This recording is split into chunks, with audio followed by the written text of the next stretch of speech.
नमस्कार साथियों, आप सभी को मेरा सादर प्रणाम। नमस्कार साथियों, मैं आपका भाई, आपका साथी, आपका मित्र भूपेंद्र कराना। दोस्तों, पिछले 27 फरवरी को आज़ादी के महानायक पंडित चंद्रशेखर आज़ाद जी के शहीदी दिवस से और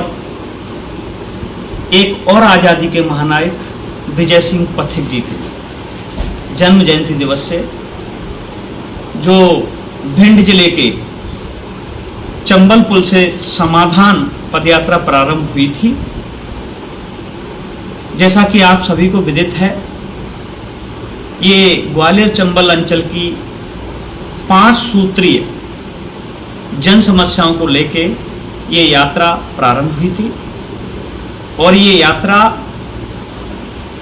उत्तर प्रदेश मध्य प्रदेश की सीमा स्थल पवित्र सरिता ग्वालियर चंबल अंचल की जीवनदायिनी,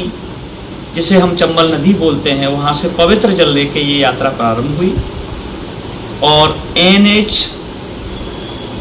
719 नेशनल हाईवे 719, जिसे आजकल लोग क्षेत्र में मौत के हाईवे के नाम से जानते हैं,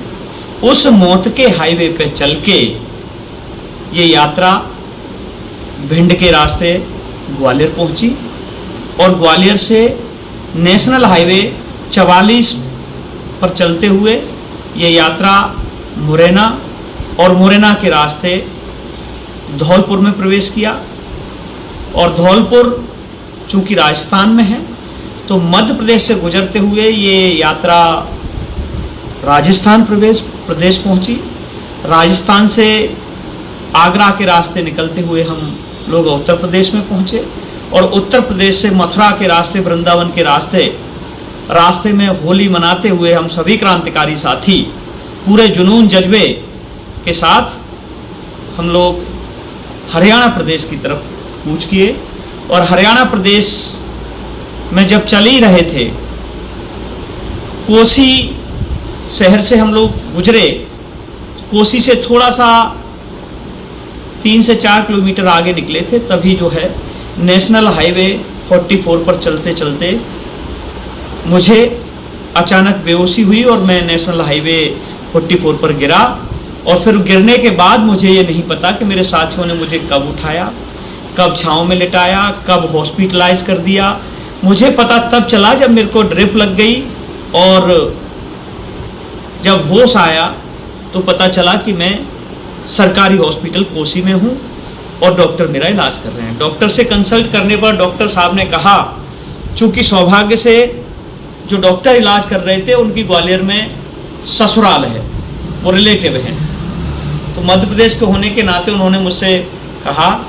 कि आपका स्वास्थ्य ठीक नहीं है, आपका बीपी बढ़ा हुआ है, आपका शुगर बढ़ा हुआ है, आपको डिहाइड्रेशन हुआ है, तमाम तरह की दिक्कतें हैं आपको कम से कम 2 दिन का रेस्ट हॉस्पिटल में लेना चाहिए, उसके बाद आपको यात्रा करनी चाहिए। लेकिन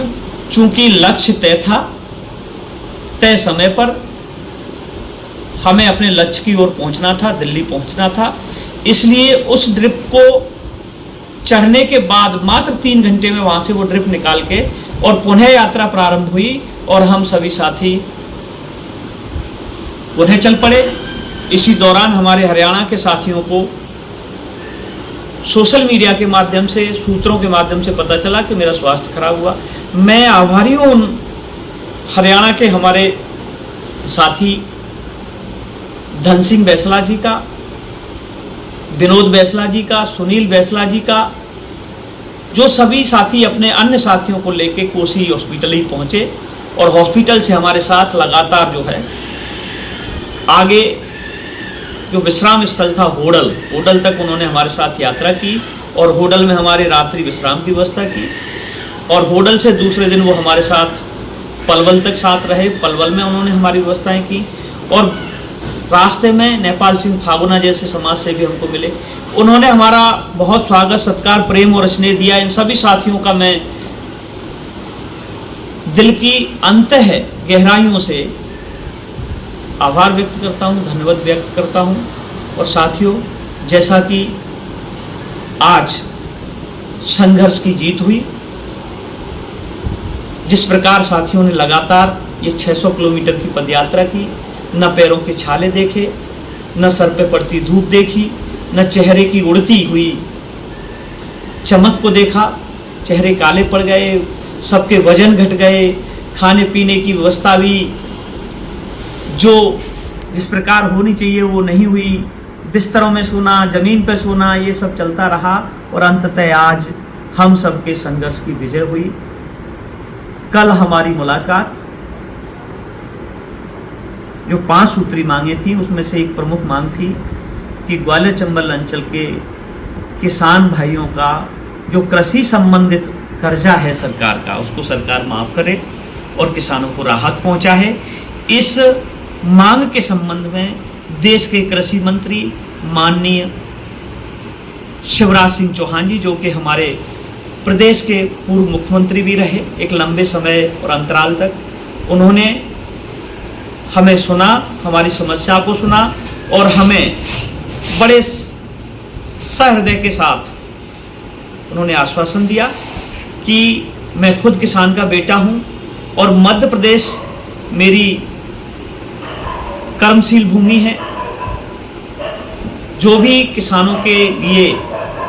आप जिन मांगों को लेके आए हैं, इनके अलावा जो भी हर संभव मदद होगी वो कृषि मंत्री की तरफ से करने का आश्वासन दिया गया। हम उनके बहुत आभारी हैं। और उसी क्रम में कल 4 बजे का समय दिया था देश के राष्ट्रीय राजमार्ग मंत्री माननीय नितिन गडकरी साहब ने, लेकिन 4 बजे हम पहुंचे बंगले पे तो पता चला कि उनकी कोई आवश्यक प्रेस वार्ता थी जिसमें उनको जाना पड़ा। तो कल भेंट नहीं हो पाई, लेकिन उनके जो पीएस थे उनसे भेंट हुई और उन्होंने हमको सारी चीज़ों से अवगत कराया। तो कल उन्होंने हमसे ये भी कहा कि ये नेशनल हाईवे 2028 तक का जो निर्माणाधीन कंपनी है उसका कॉन्ट्रैक्ट है, ये इसकी डीपीआर बन जाएगी, इसका भूमि अधिग्रहण का कार्य हो जाएगा, इसकी टेंडर प्रक्रिया हो जाएगी, लेकिन निर्माण 2028 के बाद ही होगा। तो स्ट्रेट फॉरवर्ड उन्होंने हमको समझाया, लेकिन हमारा मन मानने को तैयार नहीं था। और हमने उनसे निवेदन किया कि जो बात आप कह रहे हैं वही बात हमें एक बार माननीय मंत्री जी के साक्षात करवा के एक बार हमको बात करवा दें तो हमारे मन को तसल्ली मिलेगी। और हमने जो 600 किलोमीटर की पदयात्रा की है उसके बारे में हम उनसे कुछ कहना चाहेंगे। तो उन्होंने बड़ी विनम्रता पूर्वक